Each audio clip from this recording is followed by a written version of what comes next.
Wabah misterius Kazakhstan, warga desa tidur berhari-hari.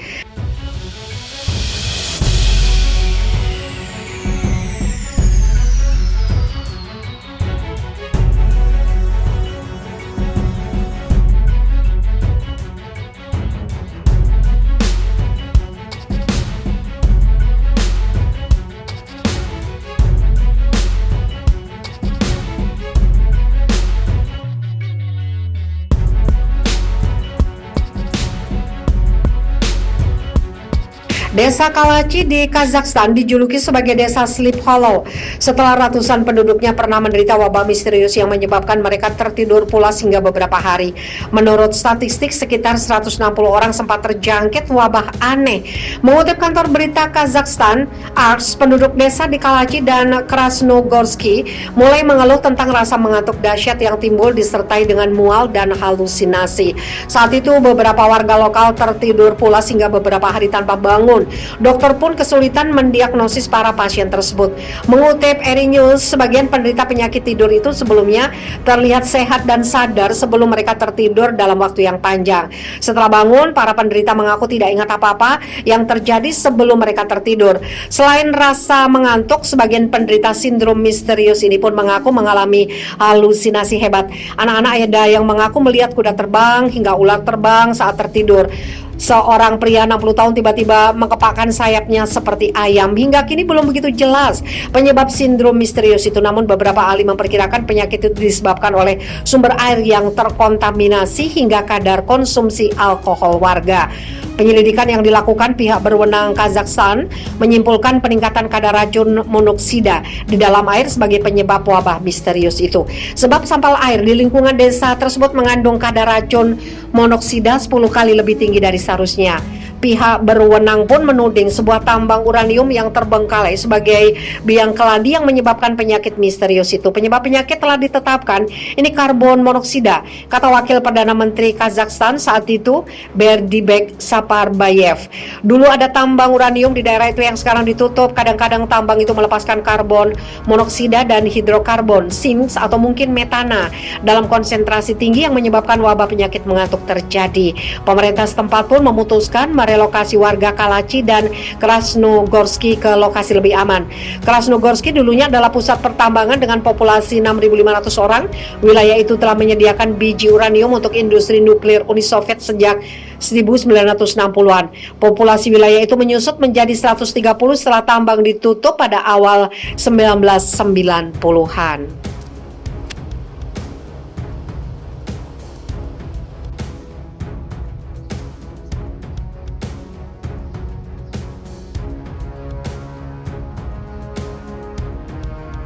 Laporan WSJ, Cina lelang aset milik tahanan Uighur nilainya mencapai 1,2 triliun rupiah.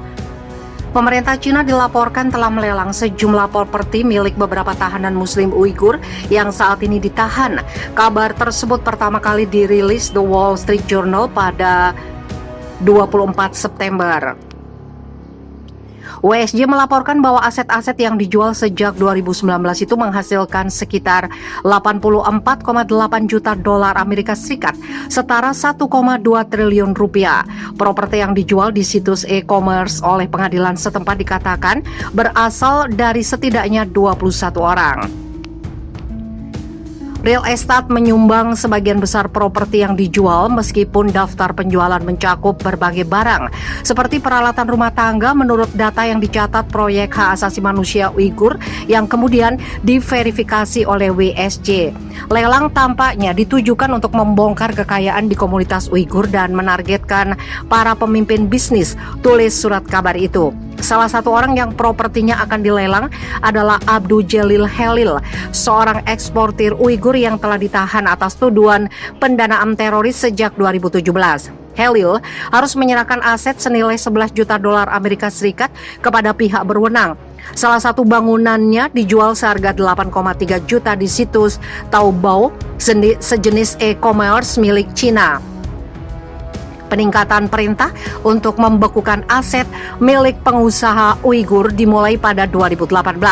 Menurut analisis WSJ terhadap catatan bisnis lokal di kota Hotan, di mana telah terjadi konsentrasi kekayaan Uighur, waktunya kira-kira setahun setelah interniran menyebar luas di provinsi tersebut. Dengan tujuan yang dinyatakan untuk menghilangkan ekstremisme, lebih dari 1 juta Muslim Uighur diduga telah ditahan di kamp-kamp Xinjiang. Sebuah laporan juga mengatakan bahwa telah terjadi sterilisasi paksa, pemerkosaan, dan penyiksaan sistematis selain kerja paksa di Xinjiang.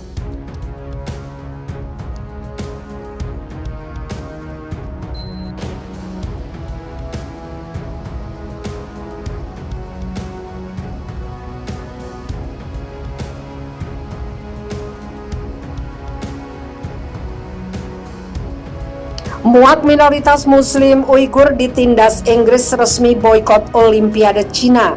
Dengan suara bulat, Parlemen Inggris secara diplomatis sepakat untuk memboikot Olimpiade musim dingin 2022 di Beijing. Upaya ini merupakan bentuk hukuman yang dilayangkan Inggris atas perlakuan dan kekejaman Cina terhadap penduduk Muslim Uighur. Mosi yang dikeluarkan House of Commons Parlemen Inggris menyatakan bahwa Olimpiade tidak boleh diadakan di negara yang pemerintahannya secara kredibel dituduh melakukan kejahatan dan kekejaman massal. Pemerintah Inggris termasuk keluarga kerajaan secara resmi menolak undangan untuk menghadiri Olimpiade kecuali Beijing mengakhiri penganiayaannya terhadap minoritas Muslim di barat laut Xinjiang. Tim Lockton, anggota Parlemen Inggris dari Partai Konservatif, adalah orang yang memperkenalkan mosi tersebut.